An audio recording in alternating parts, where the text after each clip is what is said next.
Vamos a continuar con las propiedades físicas de los alcanos. Bueno, chicos, esto va para la San Pablo, pero para la UNT lo dejo a elección de ustedes para que lo vean o no. Bien, debido a que como no está bien delimitado en el programa, lo de las propiedades físicas solamente dice solubilidad, pero dice propiedades físicas, solubilidad. Bueno, hay que entender el idioma del que ha hecho el programa.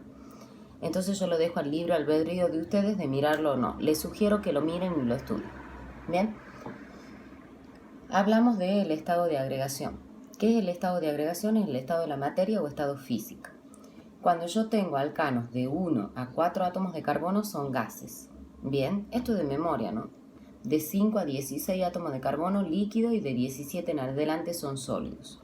Yo les puse ahí como ejemplo qué pasa si ustedes tienen el metano, es un gas. Bien, el butano, que es el gas que sale por la hornalla, es un gas.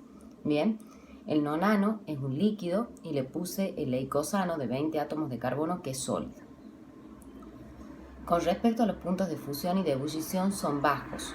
Bien, hay que saber, digamos, relacionar cómo varía entre la misma serie homóloga, o sea, entre alcanos diferentes. A medida que va a aumentar los puntos de fusión y de ebullición, a medida que aumenta esa longitud de cadena. Es lo mismo decir, a medida que aumenta la longitud de cadena, a medida que aumenta el peso molecular, a medida que aumenta el número de átomos de carbono.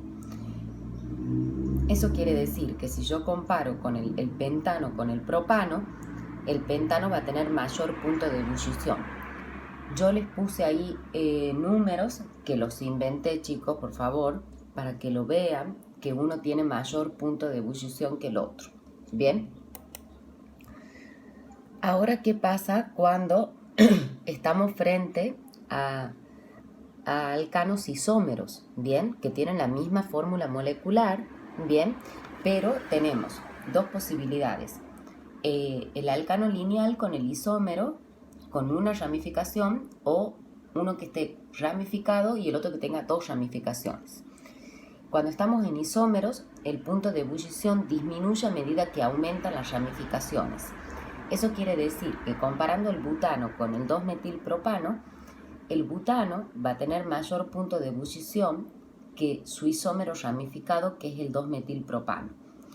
Y si comparamos el 2-metilbutano con el 2,2 dimetilpropano, bien, el que menor número de ramificaciones tenga va a tener mayor punto de ebullición.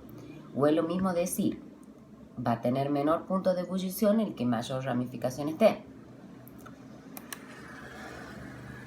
Respecto a la densidad, son menos densos que el agua. Eso quiere decir que la densidad vale menor a 1 gramo sobre mililitro. Por ejemplo, 0,97, 0,95, 0,92 y aumenta a medida que aumenta el peso molecular. Recuerden que siempre es aumenta el peso molecular, aumento el número de átomos de carbono, aumento la longitud de la cadena. Bien, entonces si comparo el propano con el etano, el propano es más denso. Bien, y respecto a la solubilidad, son insolubles en agua, solubles en solventes orgánicos o solventes no polares, por ejemplo, cloroformo, éter, benceno, etc. Esta solubilidad en los solventes orgánicos disminuye a medida que aumenta el número de átomos de carbono. Eso quiere decir que el etano es más soluble en solvente orgánico que el butano.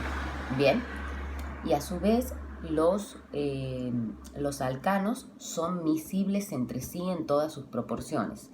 Eso quiere decir que se mezclan entre sí. Por ejemplo, que mezcle etano con butano, a eso se refiere. En proporciones se refiere 1 en 9, de uno pongo más, de otro pongo menos. Eso quiere decir que se mezclan, que son miscibles entre sí en todas sus proporciones. Bien.